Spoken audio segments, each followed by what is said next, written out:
Perennial flowers can add lots of color to your garden. They take a little bit of work, but they last for years and years. Today we're talking with Sharon Hewlin. She's a master gardener. She's going to give us some tips on growing perennials. Sharon, first of all, what is the difference between an annual and a perennial? Well, an annual is a flower that blooms for the same year from seed planted, such as the zinnias. Okay. And then a perennial is a plant that comes up every year and blooms indefinitely. And how long could they? It could be a long time. Like peonies are very long-lived, and hostas, and many of them are. And I see you have a mixture where some things have already bloomed, yes. Some have not bloomed. Mm-hmm. Is that by purpose? Yes, you want to try to go from the early season to the late season. So you want to have all summer where yes. something's blooming. Mm-hmm. And then what about the color? Do you mix that in so the colors go together? Yeah, you try to, you can have like a pink and lavender and white garden, or you can have orange and red garden, or you can just have all colors, which we see here, mostly everything. I see you've mulched your perennials a little. What kind of mulch is this that? This is old hay again, and it's just kind of easy to work with around the flowers like this, as opposed to the wood mulch that you sometimes use around shrubs. Can we talk a little bit about some of the perennials and when they might bloom? Yes. We'll just walk out in here maybe if you could show us some of these. I have, like in the early season, the bleeding hearts back there where the foliage is starting to kind of turn a little bit, and there's another one back there. Already they bloom very early. Okay. All right. And closely followed by, there's some Siberian iris over there.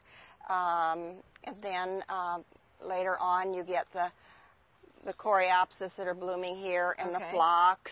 And the phlox. In the midsummer. Then what is this plant right here? And then this would be more into the fall. And sedum, autumn joy, and the grasses, the Carl Forster, calamagrostis, and then that miscanthus. There's two of them, one there and one there, and they bloom in the fall too. And those are ornamental grasses. And I see some of the perennials really don't have a bright color bloom. They're more of just foliage. Subdued, more foliage plants, And as we go a little further, that would be a shrub then, a shrub. And what do we have right here? And this is nigella. It's seeds back again and then comes up.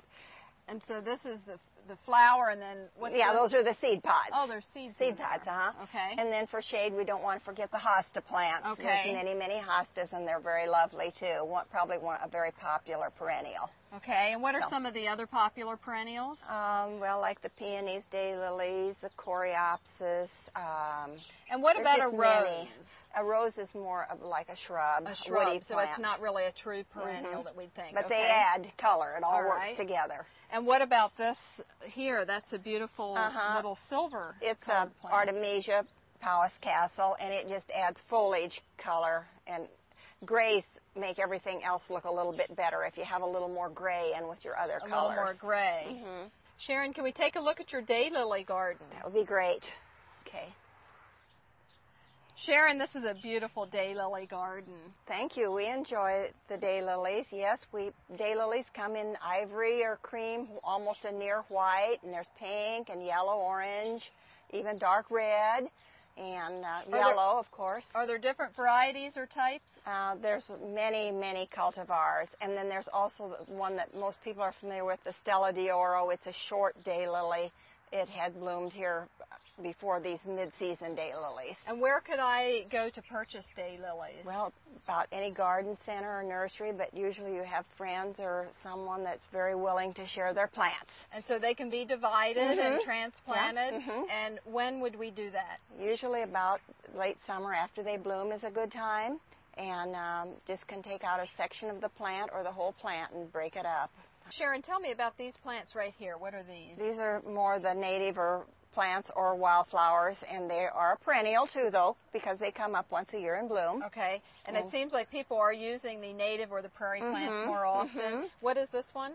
It's Tradescantia or spiderwort. All right, and what about this one? And that's a rough goldenrod. And it will bloom later, will it? Yes, And I see you have cut the tops and trimmed this one back a little. That's called deadheading, and most all of your perennials and annuals will benefit a lot by deadheading and getting rid of the old blooms so they can make new blooms. Sharon, that's excellent information about perennials. I can use it. I'll be over to take some of your daylilies. Thank you. Thank you, Betsy. You're welcome.